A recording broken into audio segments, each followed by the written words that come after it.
Vamos chamar nosso primeiro convidado, Débora? Vamos lá, Antônio Marcos Samad, ele que é fundador e CEO da Axia Investing, já está aqui para poder conversar com a gente. Seja sempre muito bem-vindo, Antônio, aqui à nossa programação da BMC News. Obrigado por ter aceito o nosso convite. Boa tarde, Antônio. Boa tarde, Débora. Boa tarde, Felipe. Tudo bem? Mais uma vez Tudo presente ótimo. aqui. Boa tarde também a todos que nos assistem.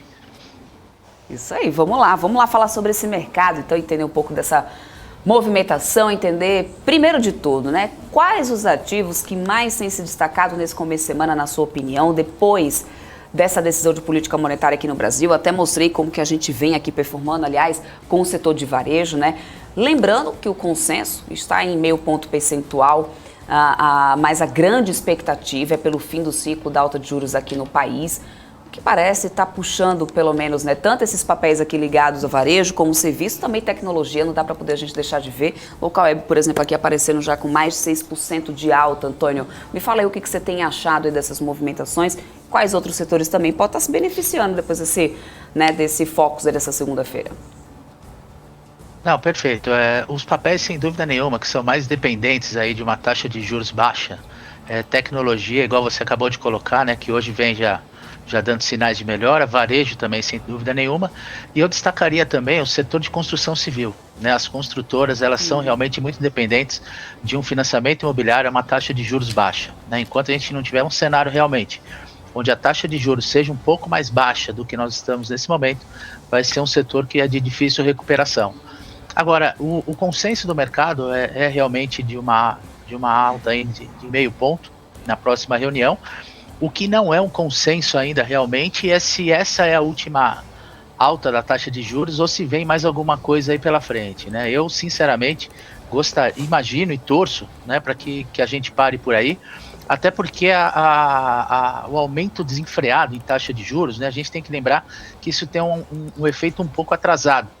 Né, quando os bancos centrais resolvem aumentar a taxa de juros, o estrago já está mais ou menos feito, né, o cenário ele já está desenhado e você corre atrás, né, do prejuízo aumentando em doses, né, a taxa de juros.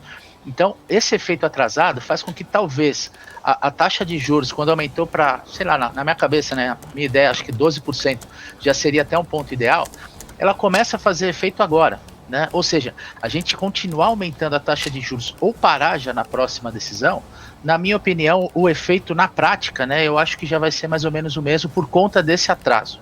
Então, só vai realmente causar aí uma demora maior ainda na recuperação da economia a hora que terminar esse ciclo. Antônio, boa tarde novamente, né? Eu queria também que você falasse um pouquinho sobre a influência dessa decisão aí sobre o mercado como um todo, né? Tanto sobre o preço de alguns ativos aí, como também sobre os investidores, né? O que muda tanto aí na sua opinião? A gente tem que lembrar, né, falando mais na prática, né, eu vi o dia inteiro aí no programa vocês debateram bastante essas questões aí mais no campo teórico.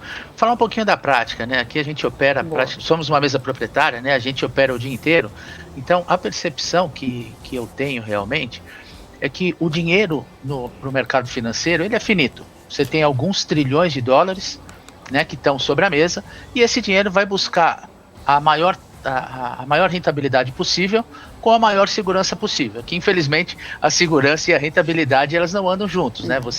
Quando você tem muito de um, você tem menos do outro e vice-versa. Então, nesse cenário, né, de que o dinheiro realmente ele é finito, quais são os competidores hoje do nosso mercado de renda variável? Cara, é uma renda fixa com uma taxa de juros muito alta, né? Uma Selic aí caminhando para 14% ao ano naturalmente algo que inviabiliza, né? Tira um pouco aquele afã de mercado de renda variável, porque tudo correndo bem, condições normais de temperatura e pressão, o investidor em renda variável vai buscar, sei lá, 25% ao ano, no máximo, né, de retorno aí sobre a sua carteira, se for uma carteira realmente muito boa.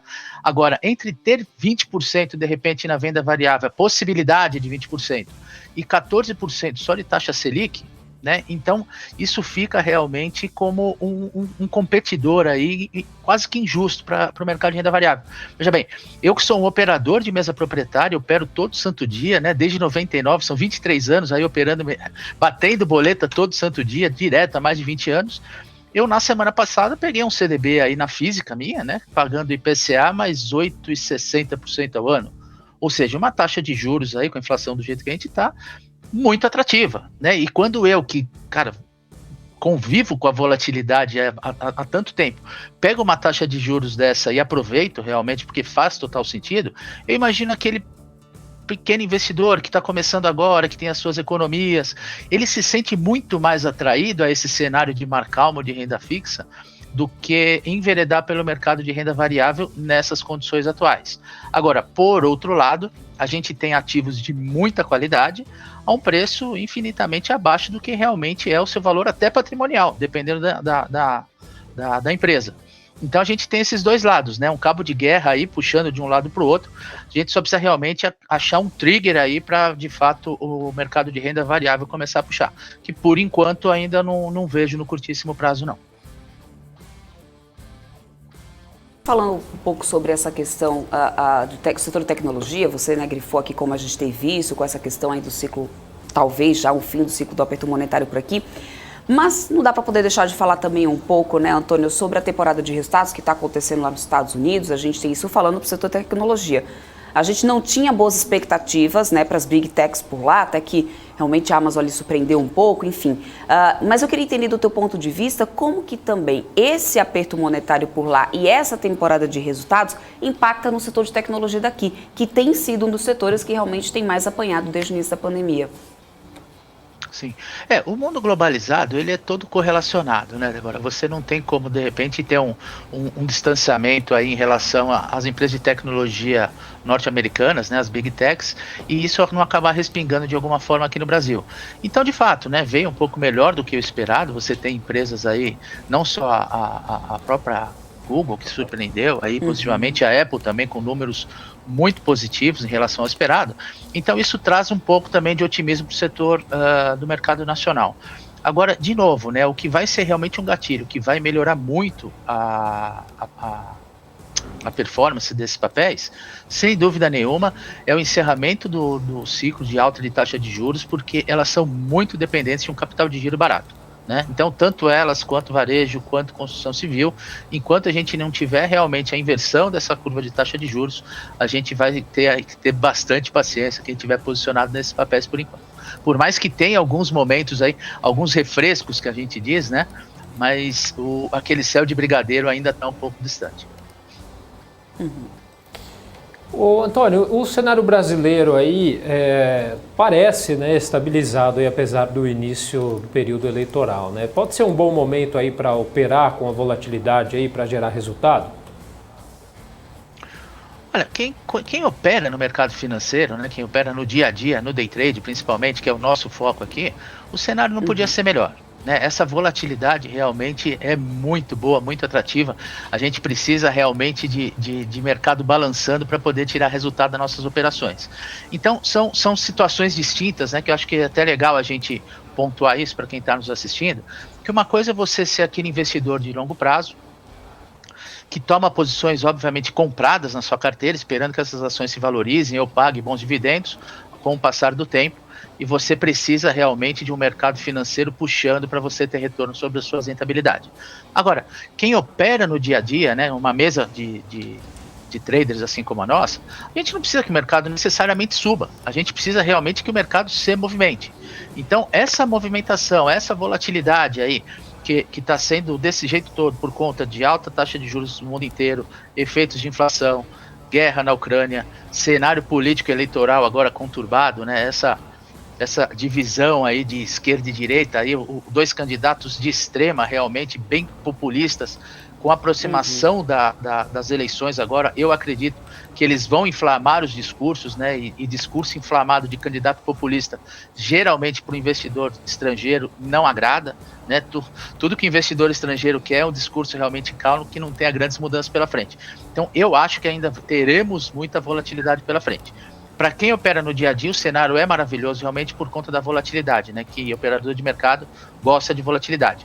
Agora, o investidor realmente de longo prazo, aquele que tem suas economias e depende de uma alta de bolsa, esse sim tem que ter muita cautela, porque o mercado vai balançar bastante ainda antes de pegar alguma direção, alguma tendência aí positiva.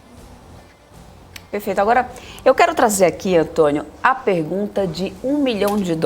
E entender justamente porque, assim, muitas vezes o mindset das pessoas é que precisa ali, né, mudar um pouquinho a chave.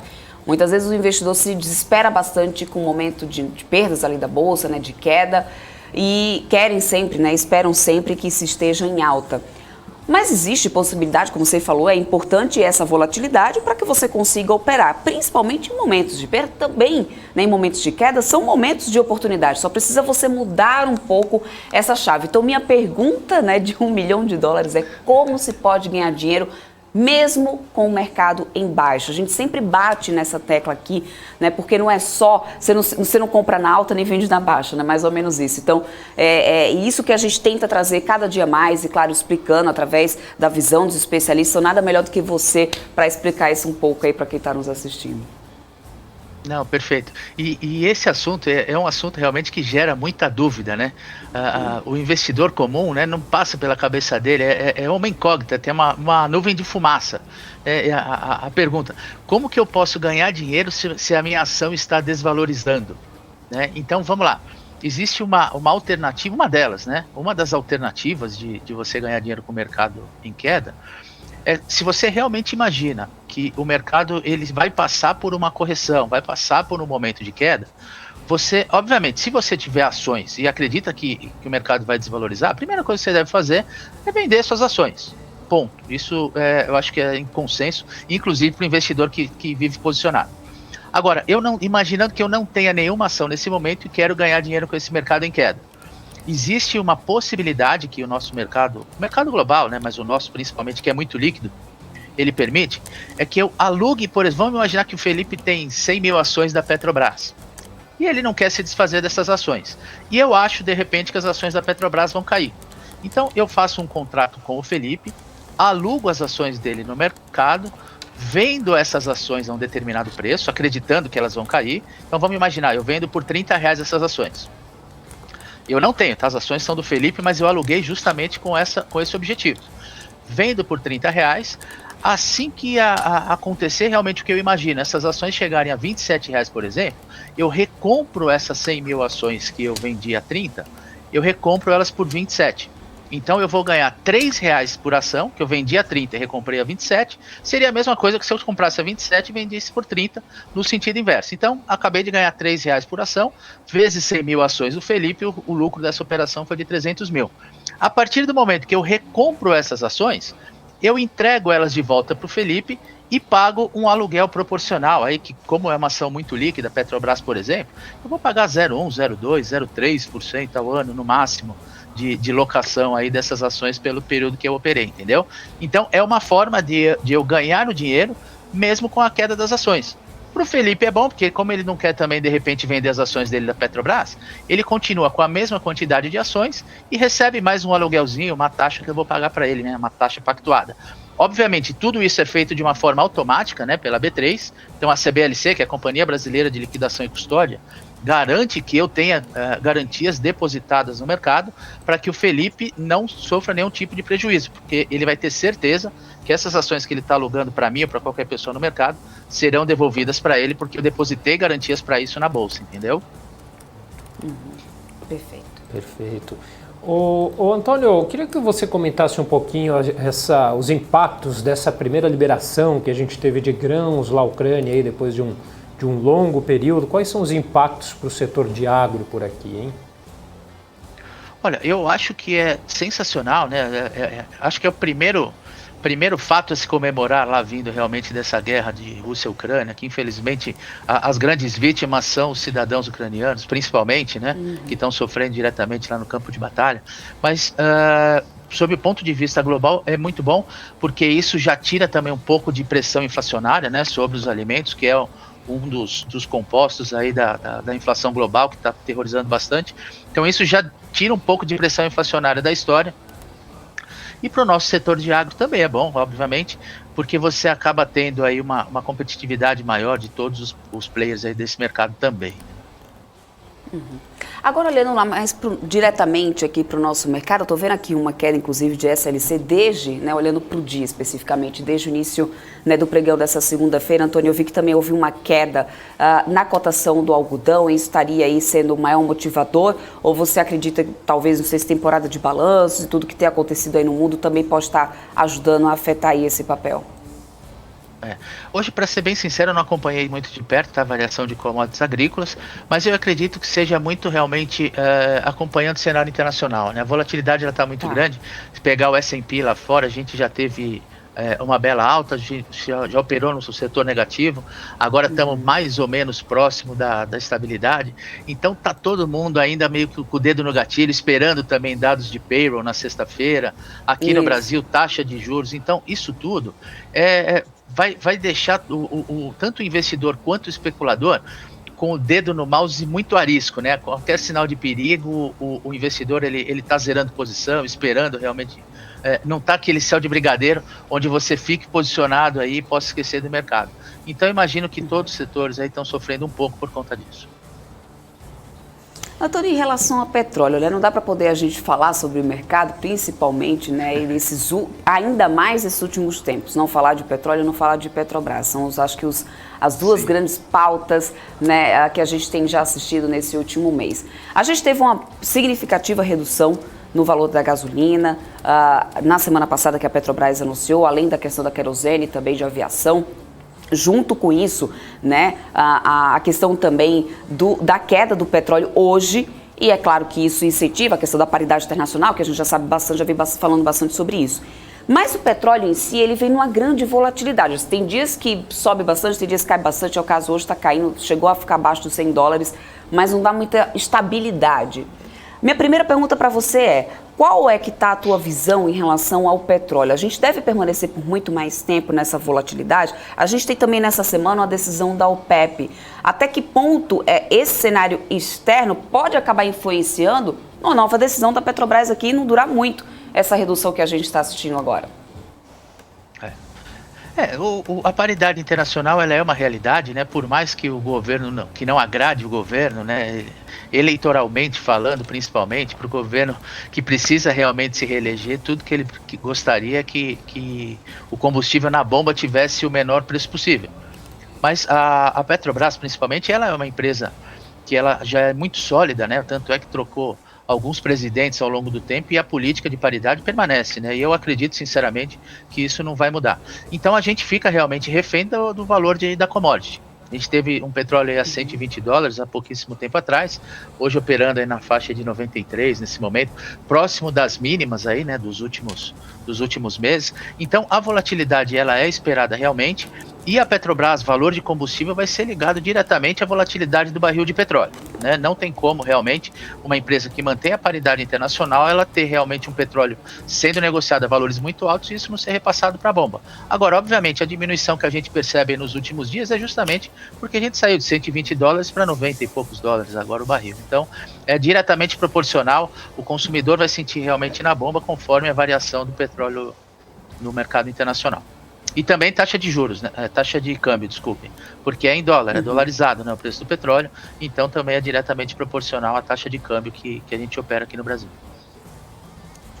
Antônio, eu queria que você explicasse um pouquinho para a gente, vocês da Axie, que são donos de uma mesa proprietária, eu queria entender um pouquinho como que funciona, inclusive como que você avalia o momento do mercado para a entrada de novos investidores, inclusive a sua visão aí da procura de novos investidores por esse tipo de serviço, né? É uma boa ideia entrar no mercado agora? Sim, sem dúvida. Vai muito em linha com o que eu falei agora há pouco, né? Uma coisa é aquele investidor realmente de longo prazo que vai colocar suas economias. Outra coisa é aquele pessoal que gosta de mercado financeiro, quer operar, e aí a gente não precisa de cenário, né? Positivo ou negativo. A gente precisa disso que eu te falei, a gente precisa de volatilidade. Então, para o trader, né, para quem vai começar no mercado financeiro agora, principalmente numa mesa proprietária, porque diferentemente de quando você opera a sua própria conta, na sua conta você coloca o seu capital em risco, você está operando sozinho. Numa mesa proprietária como a nossa, a gente fornece, obviamente, né, desde que o trader ele cumpra ali alguns parâmetros de uma avaliação, que ele passa por uma avaliação antes de operar o nosso capital, mas a partir do momento que ele vem operar o nosso capital, Nós participamos juntamente com ele com a decisão aí de parâmetros de risco, né, limites de perda diária global, e damos um norte para ele nas operações dele. Se por acaso ele tiver resultado, a gente divide com ele parte desse resultado, mesmo o capital sendo 100% nosso, e o risco, por outro lado, fica 100% para a empresa. Né? Faz parte do nosso business correr esse risco. Obviamente, a gente mensura esse risco para cada trader que entra na nossa mesa. Mas até numa época onde o emprego formal está cada vez mais difícil, né? A fase da pandemia acho que foi muito legal, a gente contratou aí durante esse período mais de 2.000 traders aqui para nossa mesa, alguns deles até como second job para complementar a renda, e com o passar do tempo foram virando a chave e o trade acabou se tornando a atividade principal deles. Então o cenário eu acho que ele é muito bom realmente. Não tem por que alguém que está iniciando no mercado começar colocando o seu próprio capital de risco, tendo uma empresa como a nossa ou qualquer outra mesa proprietária que permita que ele opere no mercado de capitais sem correr o risco de perder o capital dele, né? Com uma empresa já muito bem capitalizada e com uma gestão de risco também muito afiada que não vai deixar que ele perca mais do que ele poderia perder num dia ruim, por exemplo. Uhum. Antônio, não dá para poder a gente deixar de falar em um dia, inclusive, né, que a gente acompanha certa volatilidade e tal. Essa questão do dólar, eu queria entender, porque tem muita gente, né, que fica com muita expectativa. Aliás, esse ano a gente já viu análises aí de dólar a 4, a 3 reais e dólar a 7, né? Então sempre as expectativas são de uma imensa disparidade. Eu queria entender se no teu ponto de vista, diante do cenário atual, né, que a gente tem, qual que está sendo a expectativa que você está operando para o dólar, pelo menos até um médio prazo, até o final, né, de 2022, porque a gente ainda tem cenário de guerra, a gente tem eleições para poder acontecer aqui no Brasil. Queria entender se do teu ponto de vista essa questão das eleições pode ainda agregar muita volatilidade para o câmbio ou não. Sim. Eu acho que nas 2 ou 3 participações que eu já tive aqui na BMC, desde o início do ano, algumas delas eu acho que o dólar estava até abaixo de R$5, e a mesma pergunta foi feita, né? Eu acho que não tem como participar aqui do programa e não falar um pouco sobre dólar. É uma das principais perguntas que a gente recebe dos nossos telespectadores sempre. Sem dúvida, você não faz ideia de quantas perguntas dessas eu recebo por dia aqui. Mas eu em todas elas, né, e continuo com o mesmo pensamento, dólar abaixo de R$5, na minha opinião, é para comprar o que aparecer pela frente, realmente. Não sei se ele volta abaixo de 5 ainda esse ano, enfim, acredito até realmente que não. Mas se vier, na minha opinião, é compra. E naturalmente, a gente tem que lembrar, né, que o dólar, quando a gente fala em dólar, a gente está falando de dólar em relação ao real. Nós temos uma diferença de taxa de juros no nosso mercado doméstico e uma taxa de juros no mercado americano, né, falando de real versus dólar, onde naturalmente tem que haver uma diferença aí, o dólar ele tem que se valorizar em relação à nossa moeda, pelo menos o valor de inflação ou de taxa de juros que a gente tem nesses 2 países. Então é normal o dólar continuar se valorizando ao longo do tempo. Obviamente tem momentos que ele estica demais, exagera na alta, em outros momentos, né, o nosso mercado fica muito eufórico e ele até exagera numa questão de valorização de real frente ao dólar. Mas, na minha opinião, é algo que deve oscilar realmente aí acima de R$5, quase que com certeza, e 5,50 vai numa banda superior aí, se não tiver nenhum grande estresse eleitoral. O que também é algo a ser considerado, porque, de novo, né, a nossa eleição está chegando, está polarizada, a ideia de terceira via está cada vez mais distante de realmente ter alguma coisa nesse sentido, e vamos ver como é o comportamento daqui para frente. Então, de novo, né, eu acho que é um momento de fato de muita volatilidade que a gente vai ter. A única certeza que a gente tem de fato é a volatilidade.